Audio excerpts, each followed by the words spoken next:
Inspiration.com.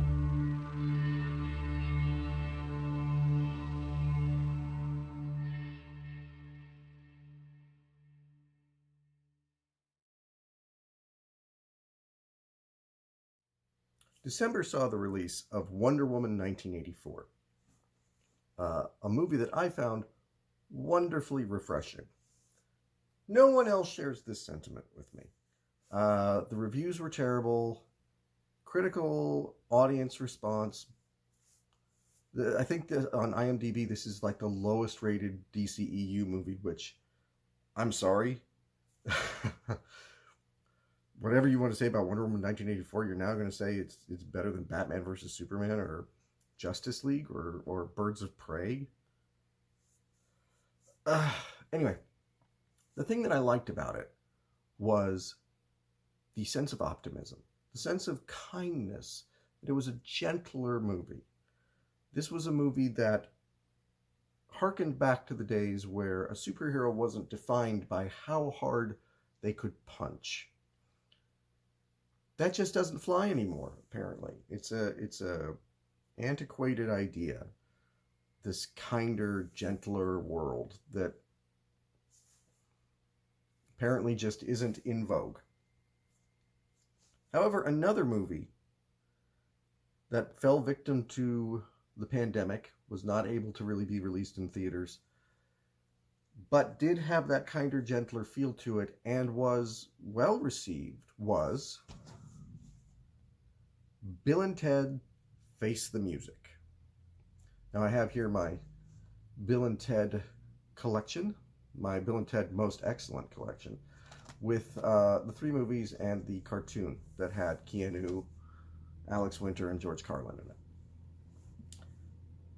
Like Wonder Woman 1984, Bill and Ted Face the Music was a movie that wanted to see the best in people. It's a movie that I'd been looking forward to for 30 years. I'm a big fan of the first two, and always felt that there was room for a third movie to make it a trilogy. And this was really the movie that, if you go back to my very first James Talks DVD video, it's the movie that made me decide it was time to wrap up my collection. You know, this, along with Avengers Endgame, Star Wars Rise of Skywalker, there was a wrapping up to the franchises that I loved. And Bill and Ted being one that I never thought would actually happen, I thought this is the right place to sort of end it. Ironically enough, the movie, while being the first movie on my list, was one of the last movies to be bought. Really, off of that initial list, it was the last movie to be bought. They were planning on releasing it in theaters in August. I think it may have been released in limited theaters.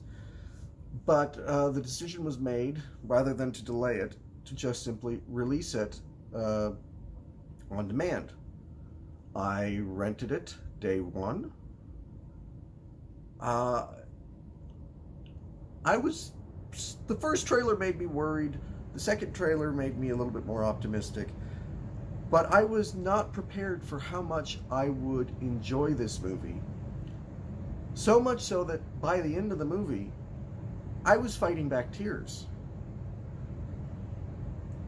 There is something to be said in this day and age, at this specific time in history, about a piece of art coming out and talking about us coming together as a people, coming together and uniting and making the world better, making things better for everybody.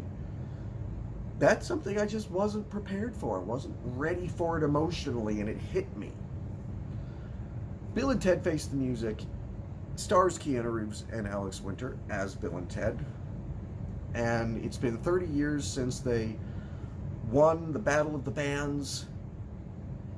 And while it may have seemed at the end of the movie that that was the moment that they united the world, it wasn't. Instead, they became a big band that crashed spectacularly, that never topped that initial moment. Every album was poorly reviewed, and gradually the Wild Stallions just became a joke. And they've spent all this time since trying to perfect the song that is going to unite the universe, the song that is going to bring harmony to all living things. And they just can't do it. Their marriages are suffering. They've got daughters who worship them, but who they feel like they're letting down. And then one day, Rufus's daughter comes from the future to tell them, today is the day. You have to write this song today. You have to write it, in fact, in the next couple hours, or all of reality as we know it will unravel. And so the pressure is on for these two to, in just this short little window of time, to do the thing that they have been trying their whole entire lives to do. They get the brilliant idea to just simply travel it through time into the future, to when they have written it, and steal the song from themselves. Meantime, their daughters travel back in time to start putting together a band for their fathers, to with Jimi Hendrix and Louis Armstrong and Mozart, and bring these people into the future to be their father's band, because they figure if you bring the greatest musicians of all time together, then they can create the greatest song. The daughters was the part that kind of worried me a little bit. There was the people who were worried that the daughters were going to upstage Bill and Ted, that they were going to go the route of so many movies that take the male characters and just make them female, and suddenly they're perfect. And you ran the risk with that of making Bill and Ted secondary characters and having it be those two characters just getting shit on the whole movie. Their daughters, my dad's a loser, we have to do what our fathers couldn't do because they, blah, blah, blah, and those Bill and Ted getting no respect. That is not the way that the movie goes. Bill and Ted, in their daughters' eyes, are heroes. They've grown they're spent their whole lives looking up to their fathers, knowing that their fathers were going to have this moment where they made everything right. And there's no animosity. There's nobody in the movie has a gripe with another character and we got to settle this, blah, blah, blah. Everybody just sort of loves each other and wants each other to do the best that they can, and they're supportive of each other. I can see why this was a movie that everyone involved fought so hard to make. It's those two characters, Bill and Ted, they were always optimistic. They were always these goofballs, but they were leading us to something akin to utopia, something where we could finally achieve as a species the harmony that we always wished that we could. Is the movie perfect? No, it's not perfect. It's not as good as the first movie. Is it better than the second? I would say the two are about the same. I did a review of Bill and Ted's Bogus Journey, and I said it was a little bit mean-spirited for my taste. This one is not. But at the same time, there are the trappings of modern film that kind of, a lot of sets that would have been practical in Bill and Ted's Bogus Journey. The sets of hell and heaven and things like that were these gorgeous, beautiful sets that were built, are replaced by CGI backgrounds that look very fake. And you wish that they had just maybe spent the money to build subsets. And I don't know if it's just cheaper to do the CGI or easier. It certainly doesn't look better. Also, too, the time travel element of this just never, ever, ever made sense. From the first movie, continuing on, they kept it going. Where, for some reason, even though they have a time machine, there's a time limit on them. You know, they always, well, remember, the clock in San Dimas is always ticking. So, which is, like, why couldn't they just go back in time? Like, the mechanics of time travel in this universe don't make any damn sense. But it's okay. It's okay because they rarely make sense in any movie. Maybe they're a little bit more nonsensical here, but it's something that you just have to forgive and go along with the movie on.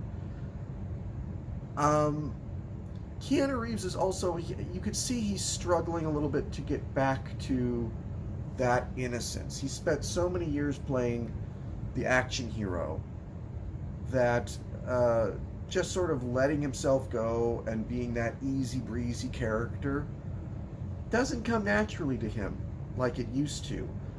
Alex Winter has no problem fitting right back into being Bill, though.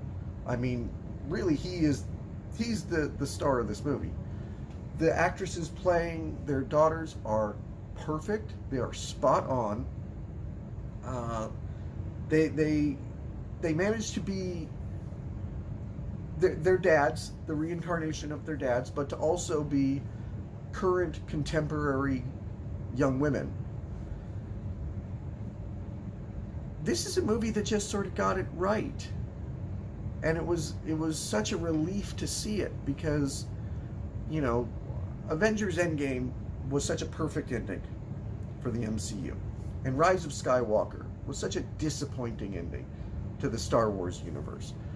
So these movie franchises that were wrapping up, that I wanted to see the end of these stories, Bill and Ted was really the third of that, and he got it right. And I was so relieved that it got it right. And I don't want to spoil the ending of the movie. The movie does end very abruptly. It's just sort of done. But that last line in the movie, if you've seen it, you know what I'm talking about. It was, again, I got choked up. I got choked up at the idea of that everything can be okay. That everybody can work together. That we can set all the bullshit aside and we can be the kind of people that we all wish that we could be. It's a beautiful message, and it's a message that in 2020 I think we needed. Why did this work for Bill and Ted and not work for Wonder Woman? That, to me, has more to do with fanboys. I'm sorry, but there are the guys my age and older who think that these movies have to be made for them. This you know, you got to make Wonder Woman 1984 for me because I've been a lifelong fan. Wonder Woman 1984 is a movie that I could easily have shown to my kids when they were little, and they'd have loved it. And that's who should be getting these movies sometimes. I could have shown Bill and Ted to my kids and not had any... I did show the first two to my kids when they were little, and I'd never had any problem with, are they going to have nightmares? Are they going to understand what's happening? Are they going to whatever? Sometimes you could make a kinder, gentler movie, and you can appeal to a wider audience. And that's okay. Not everything has to be dark and gritty. I didn't need to see Bill and Ted having fallen into drug abuse and, their daughters hate them, and, I didn't need that. What I really needed at the time, what I think everybody needed in 2020 was optimism. Was somebody saying, it's going to be okay. And that's what Bill and Ted Face the Music gave to me and many other people. 4.5 stars for Bill and Ted Face the Music. I think that this is a fantastic movie. Even if you don't really know the first two, if you just want to feel good, this movie won't let you down.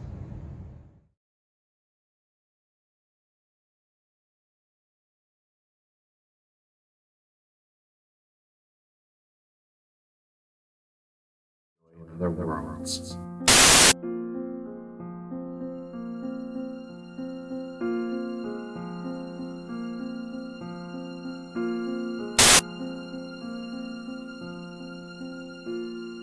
Sort of gave myself the challenge of, okay,